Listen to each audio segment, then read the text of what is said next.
అద్వితీయ శక్తి సంపన్నమైన వాడానికి వందనాలు చేసిన బాబు. ఈ యొక్క మోక్ష మార్గం ద్వారా ప్రభు మరి ఎంతమంది అయితే ఈ రాత్రి సమయంలో నీకు దీవిస్తున్నాను వింటున్నారు, వారందరూ కూడా మారు మనసు పొందుకుని వారందరూ కూడా నీ కృపా సన్నిధిలో బాబు మరి ఆనాడు మా పితలు ఏ విధంగా జీవించారో అట్టి విధంగా జీవించి బాబు నీ నామానికి మహిమ ఘనత ప్రభావాలు పొందుకున్నట్లు వారందరినీ కూడా స్థిరపరచండి.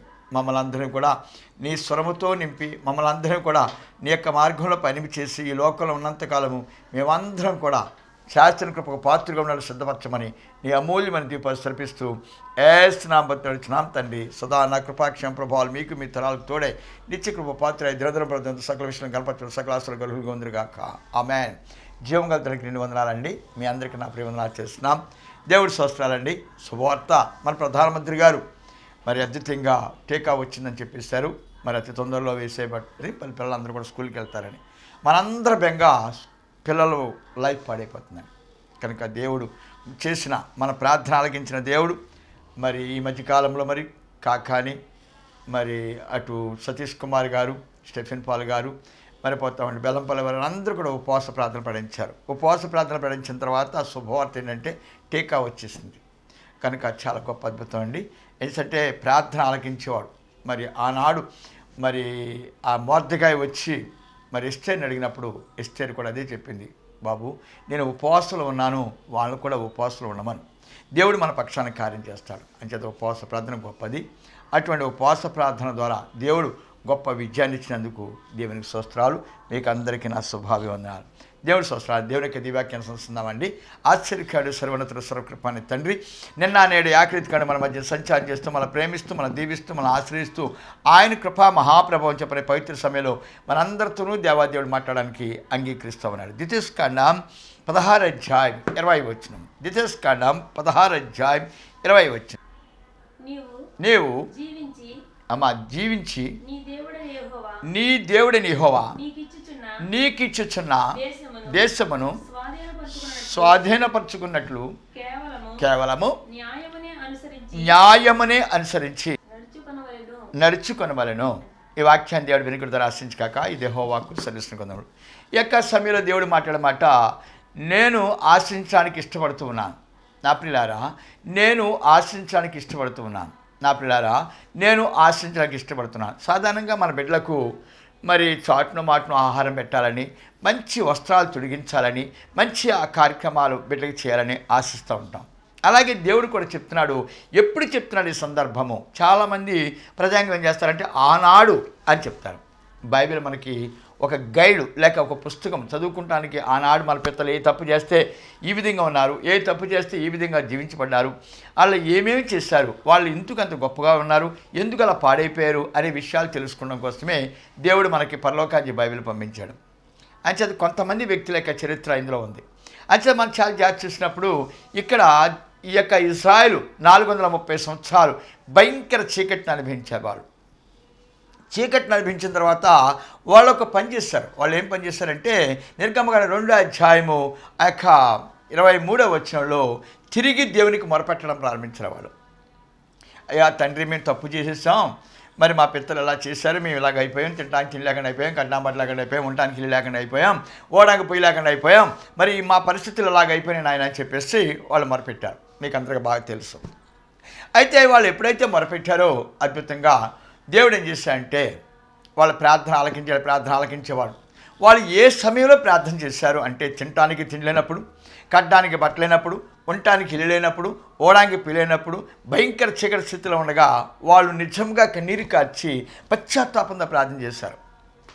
వెంటనే దేవుడు తన బిడ్డల యొక్క రోదన మరి తట్టుకోలేక మోషే దగ్గరికి వచ్చినాడు. మోషే నేను వాళ్ళ పాలు తినే స్థలానికి తీసుకెళ్తాను అని చెప్పి వాళ్ళని బయలుదేరి తీశారు. బయలుదేరి తీసిన తర్వాత వాళ్ళందరూ కూడా బయలుదేరి వెళ్ళారు. వెళ్ళిన తర్వాత వాళ్ళకి మన్నాను కురిపించాడు. ఇకపోతే వంటి వాళ్ళకి కాలు వాయకుండా మరి చక్కటి ఆరోగ్యాన్ని ఇచ్చాడు. మేఘస్తంభంగా అగ్నిస్తంభంగా ఉన్నాడు. వాళ్ళకి మంచి నీరిచ్చాడు. వాళ్ళ మీద ఎవరు యుద్ధం చేయకుండా కాపాడుకుంటూ నడిపించుకుంటూ వెళ్తున్నాడు. అదే సమయంలో దేవుడు మరొక్కసారి ఒక గొప్ప ఆలోచన చేశాడు.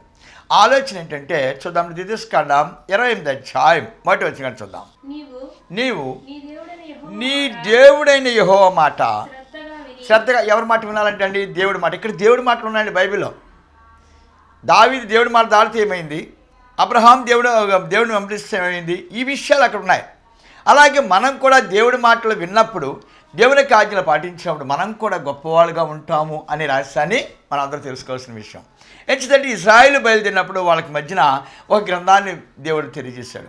ఆ గ్రంథం ఏంటంటే, ముందు దేవుని మాటను శ్రద్ధగా వినండి, దాన్ని అనుసరించండి. చూద్దాం. యేషువ 1:8 యేషువతో అంటాడు, నాయనా నువ్వు ముందు దాని అనుభవాన్ని చూడు, వాక్యం యొక్క దేవుని మాట యొక్క అనుభవాన్ని చూడు. అలాగే మనం చాలామంది దైవజనులు చెప్తూ ఉంటారు, అయ్యా మీరు దశమభాగాలు ఇచ్చి చూడండి అయ్యా అంటారు. సరే, ఇచ్చి వాళ్ళు ఇస్తారు, ఇవ్వని వాళ్ళు ఎవరు మనకు అనవసర విషయం. అయ్యా మీరు ఉపవాసం ఉండి చూడండి అయ్యా అంటారు. ఉపవాసం ఉన్న వాళ్ళు ఉంటారు, ఉండని వాళ్ళు ఉంటారు. మనకి ఎందుకంటే వాళ్ళు కూడా, నువ్వు ఉన్నావా లేదే కావాలి. అంచేత ద్వితీయోపదేశకాండంలో నువ్వు ఎప్పుడైతే శ్రద్ధగా విని ఆజ్ఞానుసారంగా జీవించడం ప్రారంభిస్తావో నిన్ను నేను ఆశ్రయించడము నాకు ఇష్టము అని చెప్పాడు దేవుడు. అంచేత ఒకవేళ నా మాట వినలేదు, నా ఆజ్ఞలు పాటించట్లేదు, నా చిత్తాన్ని అబద్ధం చేయట్లేదు. అలాగే మనం అపోస్తల కార్యాలు చూసినప్పుడు అననీయ పిల్లలు ఉన్నారు, వాళ్ళు చాలా ఆశ్చర్యకరంగా చేశారు, దేవుని మోసం చేశారు. దేవుని మోసం చేస్తే ఆ పేతురు గారు ఎంత పడండి, ఆటోమేటిక్ పేతురు గారు అన్నాడు, అయ్యా మీరు నాశనం అయిపోతాను అన్నాడు. నాశనం అయిపోయింది. అంటే దేవుడు ఎవరిని దీవిస్తాడు? ఇక్కడ మనం చాలా జాగ్రత్తగా చూసినప్పుడు ద్వితీయోపదేశకాండం 16 అధ్యాయము 20 చెప్తున్నాడు, మీరు నీతిమంతులుగా ఉండండి, మీరు యథార్థపరులుగా ఉండండి, మీరు భయభక్తులు కలిగి ఉండండి, నేను సంపూర్ణంగా మిమ్మల్ని దీవిస్తాను. మీరు భయభక్తి లేకుండా, మీరు నీతి లేకుండా, మీరు యథార్థం లేకుండా ఉన్నప్పుడు నా ఉగ్రత మీకు వస్తుందని చెప్పేసి ద్వితీయోపదేశకాండం 28 అధ్యాయంలో ఖచ్చితంగా దేవుడు బయలుపరిచాడు. అంటే చాలామందికి వాక్యం వస్తుందండి, రాదని అంటలేదు, ప్రార్థన చేయరంటలేదు, మీరు చేస్తారని చెప్తున్నానండి. ఈ ప్రార్థన చేసేవాళ్ళు తరగాలు ఉంటాయండి. ఈ ప్రార్థన చేసే తరగాల మనం చూసినప్పుడు మరి అబ్రహాం తండ్రి గారు దేవుడి దగ్గరికి వచ్చాడు. అబ్రహాం తండ్రి గారు దేవుడి దగ్గరికి వచ్చినప్పుడు అబ్రహాం తండ్రి గారిని ఎందుకు దేవుడు దీవించాడు అనేది చాలా ప్రాముఖ్య విషయం. అబ్రహాం తండ్రి గారు బయలుదేరినప్పుడు లోతు చాలా చిన్న పిల్లవాడు. ఈ లోతు ఆటోమేటిక్గా తల్లి లేదు, తండ్రి లేడు. ఈ అబ్రహాం గారు గర్భదరిద్రుడు, 72 సంవత్సరాల దగ్గర గర్భదరిద్రుడిగా ఉన్నాడు.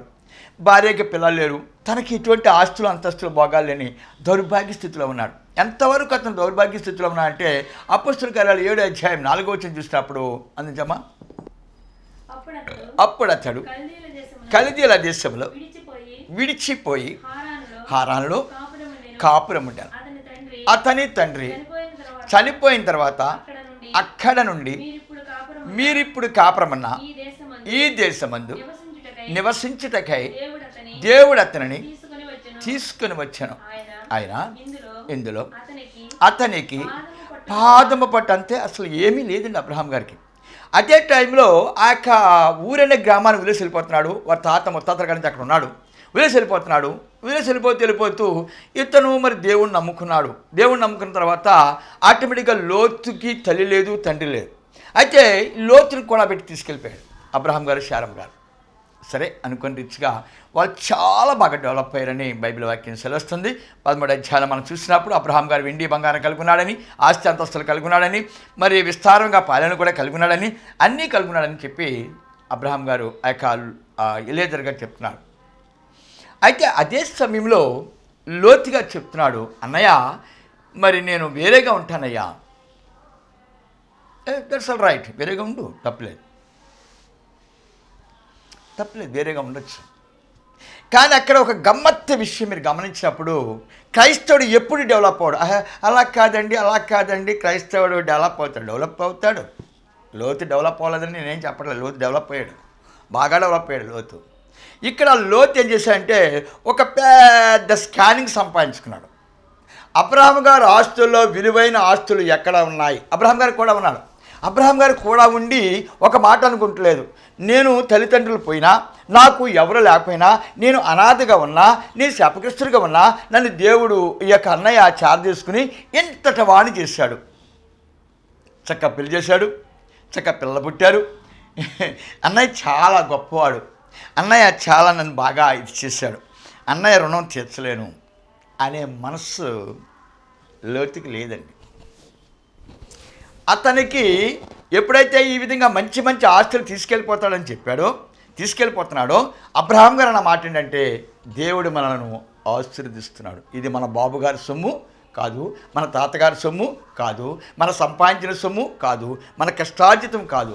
దేవుడు మనకు ఉచితంగా ప్రేమించి ఇచ్చారు ఇవన్నీ కూడా. అబ్రహాం గారి యొక్క మనసు ఎలా ఉందంటే, నన్ను ప్రేమించి దేవుడు దీవిస్తున్నాడు. ఇవన్నీ కూడా దేవుడు ఇచ్చినయే, ఇవన్నీ కూడా దేవుడియే, నా ఏమి కాదు. లోతు గారు ఏం వేస్తాడంటే, మంచి మంచి ప్లాన్ చేసేసుకున్నాడు, స్కానింగ్ తీసేస్తున్నాడు. ఎప్పటికప్పుడు బంగారం స్కానింగ్ తీసుకుంటున్నాడు, వెండి స్కానింగ్ తీసుకుంటున్నాడు, ఆస్తుల స్కానింగ్ తీసుకున్నాడు, ఇవన్నీ కూడా గుదిగుచ్చుకున్నాడు. పాలేళ్ళు కూడా గుదిగుచ్చేసుకున్నాడు. ఇవన్నీ తీసుకునే సొదొమ గొమొర్రా దాని లోతుకి ప్రార్థన చేయడం రాదంటారా ఏంటి మీరు? ఆస్తి ఉందో చూసుకోండి. అక్కడ విస్తారమైన ఆస్తి నుంచి చూడండి అతని దగ్గర, విస్తారమైన బంగారం నుంచి చూడండి అతని దగ్గర, అతనికి ఒక మంచి భార్య అని చూడండి, అతనికి మంచి పిల్లలున్నారు చూడండి. చాలా బాగా డెవలప్ అయ్యాడు. చాలా బాగా డెవలప్ అయిన తర్వాత ఒక రోజున అబ్రహాంతో దేవుడు ఒక మాట అన్నాడు, అబ్రహామా సొదొమ గొమొర్రాలు తగులడిపోతాయి. అబ్రహాం గారి మనసులో నిజంగా తమ్ముడి మీద కోపం ఉంటే, అబ్రహాం గారి మనసులో నిజంగా నేను ఇంత పెద్ద చేశాను, నేను ఏమి తల్లిదండ్రులు లేని వాళ్ళని తీసుకొచ్చాను, ఇలా పెద్ద చేశాను, ఇలాగ పెళ్లి చేశాను, పిల్లలు పుట్టారు, నాకు ఇంత అన్యాయం చేశాడు, నాకు ఇంత ద్రోహం చేశాడు, నన్ను అవమానపరిచాడు అనే మనస్సు అబ్రహాం గారికి లేదు. లోతుగా అయితే ఉంది. అబ్రహాం గారిని విడిచిపెట్టి వెళ్ళిపోయి సంపాదించారు. అబ్రహాం గారు ఆస్తులో మేలైన ఆస్తులన్నీ కనవేశాడు. ప్రార్థన చేస్తున్నాడండి. ప్రార్థన దేవుడు బాగా తెలుసు, బాగా తెలుసు. అతని ఇంటికి వెళ్ళినప్పుడు యెహోవాను గుర్తుపెట్టాడు ఆయన. పొరపాటు పడకండి. ఎవరిని దీవిస్తాడు? ఇక్కడ చెప్తున్నాడు సొదొమ గొమొర్రా తగలడిపోతాయి. కానీ అబ్రహాం గారు చెప్తున్నాడు, అయ్యా అలా కాదు, సొదొమ గొమొర్రా తగలడిపోయి. అబ్రహాం లోతు అక్కడికి వెళ్ళి ఎక్కడ కూర్చున్నాడండి? ఆ ఊరి పెద్దలతో కూర్చున్నాడు, ఆ ఊరి గొప్ప వాళ్ళతో కూర్చున్నాడు. వ్యాపార ఇదిలో ఉన్నాడు, వ్యాపారం యొక్క ఆలోచనలో ఉన్నాడు. అతను ఇంకా ఇంకా ఇంకా ఏదో అయిపోవాలి. అబ్రహాం గారు ఆశ్చర్యకరంగా మనము ఆదికాండం 22 అధ్యాయము 14-15 వచనాలు చూసినప్పుడు ఒక ఆశ్చర్యము. అతనిని కుమారుని ఇమ్మని దేవుడు అడిగినప్పుడు ఇచ్చిన వాడిని నీవే కదా, తీసుకొని ఆయన. ఈ విధంగా అబ్రహాం గారి మనస్సు దేవుని మీద ఆనుకుంది. అబ్రహాం గారి మనస్సు ధనం మీద లేదు. అబ్రహాం గారి మనస్సు అయ్యా తనకి ఏదో వచ్చింది, నేను తినాలి, నేను తాగాలి, నేను గొప్పని అనిపించుకోవాలి అని లేదు. నా తండ్రిని యుగాంత వరకు స్తుతించాలి. అంతేకాదు తనకు పుట్టిపోయే పిల్లలకు కూడా ఆశీర్వాదం కావాలని ఆశించాడు. అందుకే అబ్రహాంతో దేవుడు ఒక మాట అన్నాడు. చూద్దామండి, ఆదికాండం 18-16 వచ్చింది. ఎవరిని దేవుడు దీవిస్తాడు చూద్దాం. అప్పుడు ఆ మనుషులు అక్కడ నుండి లేచి సొదొమ తట్టు చూచిరి. అబ్రహాము వారిని సాగనపుడకు వారితో కూడా వెళ్ళెను. అప్పుడు యెహోవా నేను చేయబోవు కార్యము అబ్రహామునకు మరుగుపరిచిదనా? అబ్రహాము నిశ్చయముగా బలము గల గొప్పడైపోతాడని చెప్పాడు దేవుడు. అబ్రహాం గొప్పడైపోతాడు, అబ్రహాం బలవంతుడైపోతాడు. అబ్రహాం యొక్క ఆస్తిని ఎవరైనా దొంగిలించగలిగారా? అబ్రహాం యొక్క ఘనతను ఎవరైనా దొంగిలించగలిగారా? అయితే అబ్రహాం యొక్క ఆస్తిని లోతు పంచుకెళ్ళిపోయాడు. చాలా మంచి మంచి ఆస్తులు పట్టుకుపోయాడు. కానీ అబ్రహాం ఏమైనా పాడైపోయాడా? అబ్రహాం యొక్క జీవితంలో ఏమైనా కొద వచ్చిందా? అబ్రహాంకి ఏమైనా దుఃఖాలు పడిందా? అబ్రహాంకి అయ్యా ఆస్తినిచ్చాడు, కొడుకునిచ్చాడు, కోడల్నిచ్చాడు, అయ్యా మంచి ఘనతనిచ్చాడు, మంచి ఆరోగ్యం ఇచ్చాడు, తన వంశాన్ని స్థిరపరిచాడు దేవుడు. ఎవరిని దేవుడు దీవిస్తాడు ఇక్కడ చెప్తున్నాడు. దీవిస్తాడ ఆ యొక్క 16 అధ్యాయాలు చెప్తున్నాడు. నువ్వు నీతిని నేర్చుకో. ముందర ఇజ్రాయెల్ బయలుదేరినప్పుడు చెప్తున్నాడు, మీరు ఆశ్చర్యకరంగా ఉండాలంటే, మీరు సంతోషకరంగా ఉండాలంటే, మీరు సమాధానకరంగా ఉండాలంటే మీరు ముందర నీతిని సంపాదించుకోండి, మీరు భక్తిని సంపాదించుకోండి, అయ్యా వినయం సంపాదించుకోండి. అప్పుడు మీరు శాస్త్రంగా నేను ఆస్వాదించాలని ఆశ కలుగున్నాను కాబట్టి ఆస్వాదిస్తాను. కానీ ఇక్కడ లోతు స్వామిద్రోహం చేశాడు. స్వామిద్రోహం చేశాడని అబ్రహాం గారు తిరిగిపోవచ్చు. స్వామిద్రోహం చేసిన సంగతి దేవుడికి తెలుసు. చాలామంది అంటారు, పోలీసులు డబ్బులు ఉన్నాయండి, పోలీసులు లంచం పెట్టేసి అయిపోయారండి, అలాగైపోయారు. కాయని తమ్ముని చంపేసి కప్పెట్టేశాడు. ఎవరికీ తెలియదు, ఎవరు పట్టుకోలేదు ఆయన్ని. కానీ భగవంతుడు పట్టుకున్నాడు. ఏం చేశాడు భగవంతుడు? అతనికి దరిద్రం చేశాడు. అతనిని ఈ లోకంలో అడుక్కునుడిగా మార్చాడు. అతని సొంతాన్ని వ్యభిచార సొంతానికి మార్చాడు. అంటే దావీదు 23 అధ్యాయాలు చేసినాడు, నా కాపర యెహోవా, నా కాపర యెహోవా, అయ్యా నన్ను దీవిస్తున్నాడు ఆయనే, నన్ను ఆశీర్వదిస్తున్నాడు ఆయనే, ఆయన లేకపోతే అని చాలా బాగా ప్రార్థన చేశాడు. కానీ అతను ఉరియా విషయంలోకి వచ్చేప్పటికి ఉరియాని సముద్రోహం చేశాడు. బెత్షెబాని దొంగిలించడం కోసం, బెత్షెబాని తన సొంతం చేసుకోవడం కోసం ఉరియాని చంపించాడు. ఉరియాని చంపించినట్లు ఎవరికీ తెలియదు ఈ రహస్యం. మీరందరూ పోలీసులకు లంచం ఇచ్చేశారు, ప్రభుత్వానికి లంచం ఇచ్చేశారు, వాళ్ళకి ఏమీ జరగదు, ప్రభుత్వానికి లంచం ఇచ్చేశారు, వాళ్ళకి ఏమీ జరగదు అని మీరు చెప్తూ ఉంటారు. నాకు తెలుసు మీరు ఆ మాట అంటారని తెలుసు. ఆడ అడ్డంగా సంపాదించేసాడండి, ఆడ అడ్డంగా సంపాదించేశాడు. లోతు ఇంకా అంతకంటే అడ్డంగా సంపాదించాడు. లోతు ఇంకా బాగా సంపాదించాడు. అదే మాటలు బాగా సంపాదించాడు. ఆదాము ఇంకా బాగా ప్రపంచానికి నాయకుడయ్యాడు. కైన్ ఇంకా గొప్పవాడిగా వ్యసాదాడిగా ఆశ్రయించబడ్డాడు. కొద్ది కాలమే, అది గుర్తుపెట్టుకో, కొద్ది కాలమే. దావీదుతో నువ్వు శాస్త్ర కృపకు పాత్రగా ఉంటావు, 1000 తరాల వరకు దీవించబడతావు, నీ వంశం అభివృద్ధి పొందుద్ది, తరతరాలుగా దీవెనకరంగా ఉంటావు దేవుడు ఆశించినప్పుడు దావీదు గడగడ ఉనికిపోయాడు. ఎప్పుడైతే ఉరియా భార్యని దొంగిలించాడో, ఉరియాని చంపడానికి కారణమయ్యాడో, దావీదు కీర్తనలు 6వ అధ్యాయము 6వ వచనం చూద్దామని వెళ్ళిపోదాం, టైం అయిపోతుంది. ఎవరిని దీవిస్తాడు దేవుడు? నేను మూలుగుచ్చు అలసి ఉన్నాను ప్రతి రాత్రి. ఇప్పుడు ఈయనకి అనారోగ్యం పట్టుకుందండి. ఈ అనారోగ్యం పట్టుకునే ముందర ఈయన ఒక గుహ ఉన్నాడండి. ఇతను రాజభోగాల చేత సింహాసనమే ఉండవలసిన వాడు. ఎవరితో వేశారు అతన్ని? అతనికి తీర్పు చెప్పినవాడు ఎవరు? అతనే రాజు కదా, అతను చక్రవర్తి కదా, అతను అందరికీ తీర్పు చెప్తాడు కదా, అందరికీ తీర్పు చెప్పే మహానుభావుడు కదా. అతని కొడుకే అతనికి తీర్పు చెప్పాడు. అతని కొడుకే అతని భార్యను చంపాడు. అతని కొడుకే అతని కొడుకుని చంపాడు. అతని కొడుకే దావీదుని బెత్షెబా గోల పొడుగబెట్టాడు. పిచ్చాడా? ఇక్కడ దేవుడు చెప్తున్నాడు, ముందు నువ్వు నీతిని సంపాదించుకో, ఎవరిని నేను దీవిస్తాను, నేను దీవించడం గ్యారంటీ, నేను దీవించడం నాకు ఇష్టము. ఎవరు ఈ యొక్క ప్రార్థన చేస్తూ, ఎవరు పాటలు పాడుతూ, ఎవరు నన్ను వెంబడిస్తూ శాపగ్రస్తులుగా ఉంటారంటే వారు ఎవరైతే మోసకరంగా జీవిస్తున్నారో, ఎవరైతే కపటకరంగా జీవిస్తున్నారో, ఎవరైతే స్వామిద్రోహం అనే కార్యాలు చేస్తున్నారో వారందరూ కూడా శాపానికి గురైపోతారు. అంచేత మీరు శాపానికి గురవకుండా ఉండాలంటే పాపానికి దూరంగాను, లోకానికి దూరంగాను, ధనానికి దూరంగా ఉండి నన్ను వెంబడించినప్పుడు నా ఆశీర్వాదం మీపైకి, మీ కుటుంబాలపైకి వస్తుంది చెప్తున్నాను. అంచేత అబ్రహాముని అంత తల మీద ఒక్క ఇంటికి కూడా రాలేదు. ఎందుకంటే 24 అధ్యాయాలు అబ్రహాం గారు చెప్తున్నాడు, సక్రమాలు చెప్తున్నాడు, అయ్యా దేవుడు నన్ను బహుగా దీవించేశాడు, అయ్యా నేను అడగకుండానే, ధనధాన్యాలు ఇచ్చాడు, అడగకుండానే కొడుకునిచ్చాడు, అడగకుండానే ఒకరోజు నేను పాడైపోతే దేవుడు నన్ను ఆశించాడు, అడగకుండానే నాకు కాలనీ ఇస్తున్నాడు, అన్నీ ఆయన ఇస్తున్నాడు.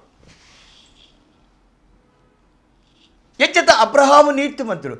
ఇప్పుడు దావీదుకి అన్నీ ఇచ్చాడు దేవుడు.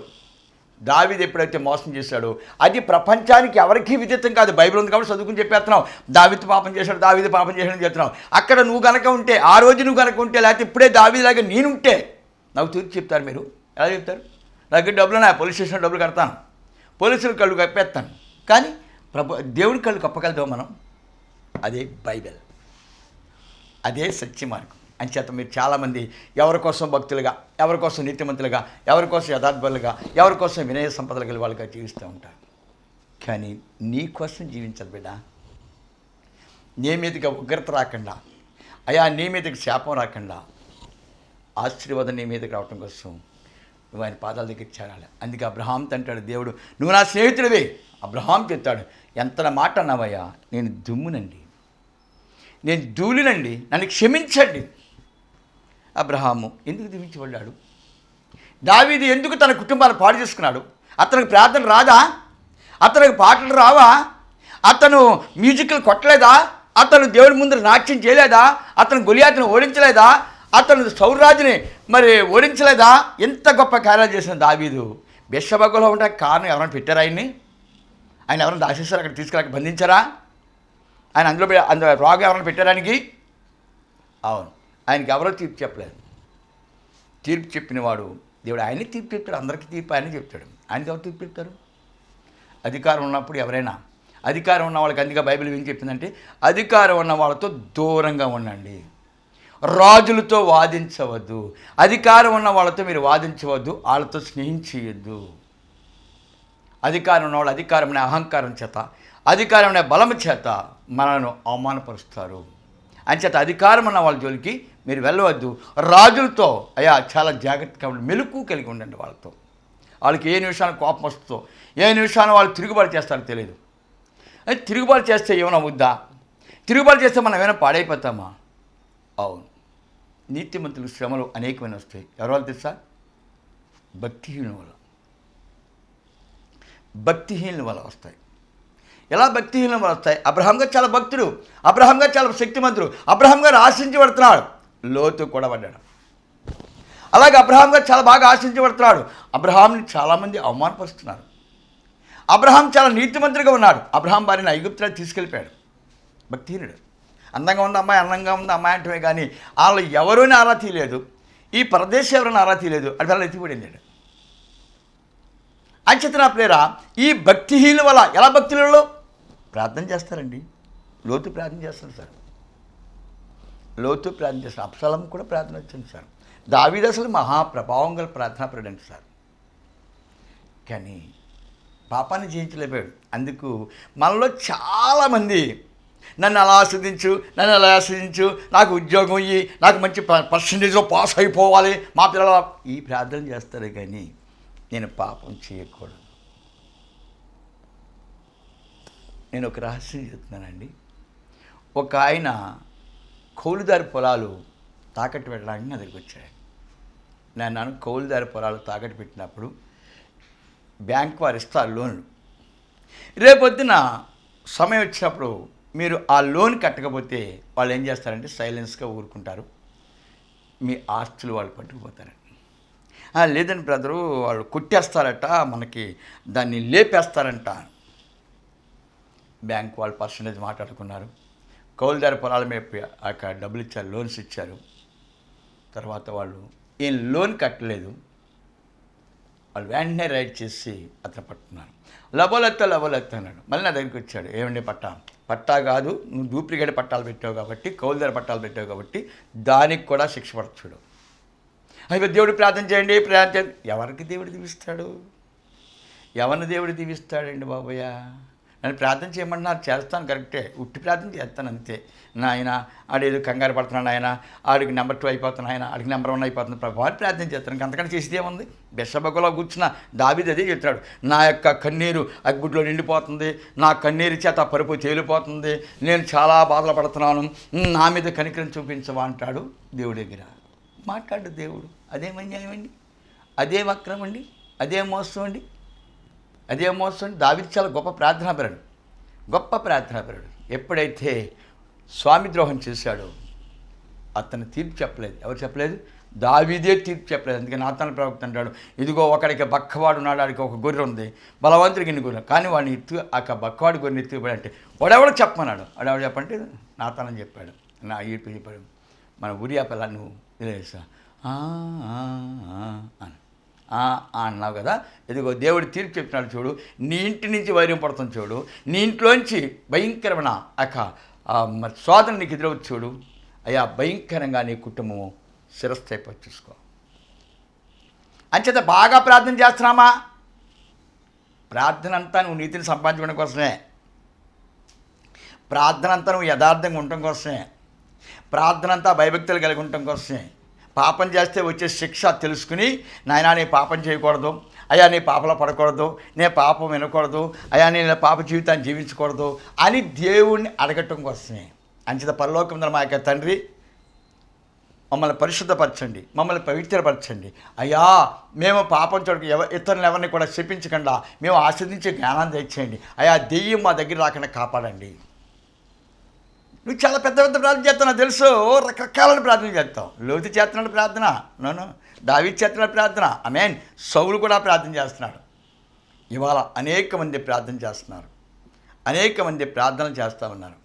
ఏమండి నాకు షుగర్ వచ్చిందని ఫస్ట్ వచ్చిందా, మరి తర్వాత ఏమొచ్చింది? బీపీ వచ్చిందా, బీపీ వచ్చిన కష్టాలు వచ్చిందా, కష్టాలు వచ్చిన తర్వాత శరీరం అంతా మీరు ఏం చేస్తారండి? అదండి జాబ్ అండి, అదేనండి, అదే జాబేనండి, జాబేనా? నేను వద్దన్నాలు ఇచ్చేస్తారండి, నేను వద్దన్నా ఇచ్చేస్తారండి. ఏమి ఇచ్చేస్తాను నీకు వద్దన్నాను? ఏమి ఇచ్చేస్తాను నీకు వద్దన్నాను? ఏమిస్తారు బిడ్డ నీకు? ఏమిస్తారు? నీకు శాపం ఇస్తున్నారు వాడు. అవును, ఏసావుకి ఆవిడ చెప్తుంది, విస్తరించిపోతున్నావు రాజ్యంలో, రా రా బేటా రా,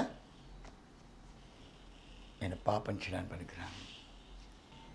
అంచేత నీకు ఆశీర్వాదం కావాలా, నీ కుటుంబంలో వర్ధిల్లాలా, నీ తరాలు వర్ధిల్లాలా, గుర్తుపెట్టుకో నీ జీవితంలో దేవుని ఒకే ఒక్క ప్రార్థన, నన్ను పరిశుద్ధపరచు, నన్ను పవిత్రపరచు. నీకు ఆశీర్వాదం కావాలంటే, అయ్యా నన్ను నీతిమంతుడిగా మార్చు, నీకు ఆశీర్వాదం కావాలంటే, నీ పిల్లలు గొప్పవాళ్ళు అవ్వాలంటే, నన్ను బాబు యథార్థమైన జీవితాన్ని జీవించేనైనా, పాపం చూడక నన్ను కాపాడినైనా, పాపాన్ని నశించుకుని గుణం తెచ్చినైనా అని తల్లి దగ్గర నువ్వు ఎప్పుడైతే ప్రార్థన చేయడం ప్రారంభిస్తావో, నువ్వు వద్దన్నా నీకు ఆశీర్వాదం ప్రారంభమైపోతుంది. నువ్వు వద్దన్నా నువ్వు గొప్పవాడిగా మారిపోతావు. నిన్ను ఎవ్వరు పాడు చేయలేరు. నేను చాలామందిని నా దగ్గరికి వచ్చి చెప్తా ఉంటారు, నా పలానా వాడు చేతవాడు చేశాడండి, పలానా వాడు కట్టుబోతనం చేశాడండి, పలానా వాడు పీకాడండి, పలానా వాడు నన్ను పైకి రానివ్వలేదండి. నో, నేను కళ్ళారా చూశాను. కొన్ని వేల మంది దైవజనులు అన్నయ్య ఉండకూడదని చెప్పారు. అన్నయ్య వెళ్తున్నాడు. కొంతమంది అన్నయ్యని కనిపించకుండా చేయాలని చూశారు. ఎవరెవరైతే కనిపించకుండా చేయాలనుకున్నారో వాళ్ళు కనిపించడం మానేస్తారు. కొంతమంది ముందుకు వెళ్తుంటే వెనకాల నుండి మాట్లాడారు. ఇవాళ వాళ్ళు ఎవరు కూడా కనపడలేదు. నేను కళ్ళారా చూస్తున్నా. ప్రాక్టికల్స్ బైబిల్లో ఉన్న మాటలు నేను కళ్ళారా చూడగలుగుతున్నాను, మనసారా గ్రహించగలుగుతున్నాను. ఓహో, మనం నీతిమంతులుగా ఉంటే ఇవాళ ఎవరో మనం చేసేది ఏమి లేదు. మనల్ని ఎవరో ఏమి పాడు చేయలేరు, మనల్ని ఎవరో బాగు చేయలేరు. మనం బాగుపడాలన్నా, మనం పాడవాలన్నా అది మన హృదయంలో ఉంది. మనం ఎప్పుడైతే యథార్థంగా ఉంటామో, మనం ఎప్పుడైతే భయభక్తులు కలిగి ఉంటామో, మనం ఎప్పుడైతే నీతిమంతులుగా ఉంటామో, మన తల మీద ఒక్క ఇంటికి కూడా రాదు. ఒకవేళ భక్తిహీనులు కొద్ది కాలం శోధించగలరు, భక్తిహీనులు కొద్ది కాలం అవమానపరచగలరు. కానీ భక్తిహీనులు, లోతు వెళ్ళిపోయాడు, లోతు కుటుంబం లేకుండా అయిపోయింది. దావీదు కుటుంబాన్ని, ఉరియా కుటుంబాన్ని పాడు చేశాడు, దావీదు కుటుంబాన్ని దేవుడు పాడు చేశాడు. అయ్యా ఆదాము కయీను హేబెల్ని లేకుండా చేశాడు, అతని కుటుంబాన్ని సర్వనాశనం చేశాడు పరమాత్మ. అని చేత నిన్ను చూస్తున్నాడు ఇంకొకడు ఉన్నాడు, ఆయన పేరు భగవంతుడు. ఆయన చెప్తున్నాడు, నువ్వు యథార్థంగా ఉండు, నువ్వు నీతివంతుడిగా ఉండు, నువ్వు భయభక్తులు కలిగి ఉండు, నేను సంపూర్ణంగా జీవిస్తాను. ప్రార్థన అండి.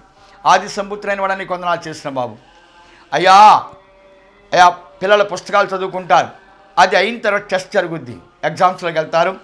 ఎగ్జామ్స్లో ఎవరైతే బాగా చదివి దాన్ని అర్థం చేసుకునే వాళ్ళు రాస్తున్నారో వాళ్ళందరూ కూడా పాస్ అవుతారు. అంచేత మానవ జీవితంలో కూడా మమ్మల్ని కూడా నువ్వు పరీక్షిస్తూ ఉన్నావు అన్న సంగతి మాకు తెలియనప్పుడే గుడ్డితనంగా జీవిస్తాం. నువ్వు చెప్తున్నావు, ఈ విధంగా ఉంటే ఆశ్రయించబడతారు, ఈ విధంగా ఉంటే దూషించబడతారు, ఈ విధంగా ఉంటే మీరు గనులుగా ఉంటారు, ఈ విధంగా ఉంటే శాపగ్రస్తులుగా అవుతారని. కానీ అయ్యే కార్యాలు చేస్తా, అయ్యే నడకలు నడుస్తూ మమ్మల్ని దేవుడు ఆశ్రయించట్లో మేము కూడా ప్రార్థన చేస్తున్నాం. అయ్యా వాడు పలానావాడు మమ్మల్ని పైకి రానివ్వట్లు. నో, ఆశ్రయించేవాడు ఒకడున్నాడు, ఆయన పేరు దేవుడు. నిన్ను చెప్పించేవాడు ఒక ఆయన ఉన్నాడు, ఆయన పేరు దేవుడు. నీ నీతి నిన్ను కాపాడుతుంది, నీ యథార్థత నిన్ను కాపాడుతుంది, నీ భయము నిన్ను ఉన్నతమైన సింహాసనమే తీసుకెళ్తుంది. అట్టి గొప్ప నీతిని, యథార్థాన్ని, భయంని కలుగొండి శాసన కృపకు పాత్రులుగా ఉందరు కాక. ఆమేన్. వాక్యాన్ని దేవుడు వెనుకడ రాసించు కాక. యెహోవాకు స్తుతి. ఆమేన్.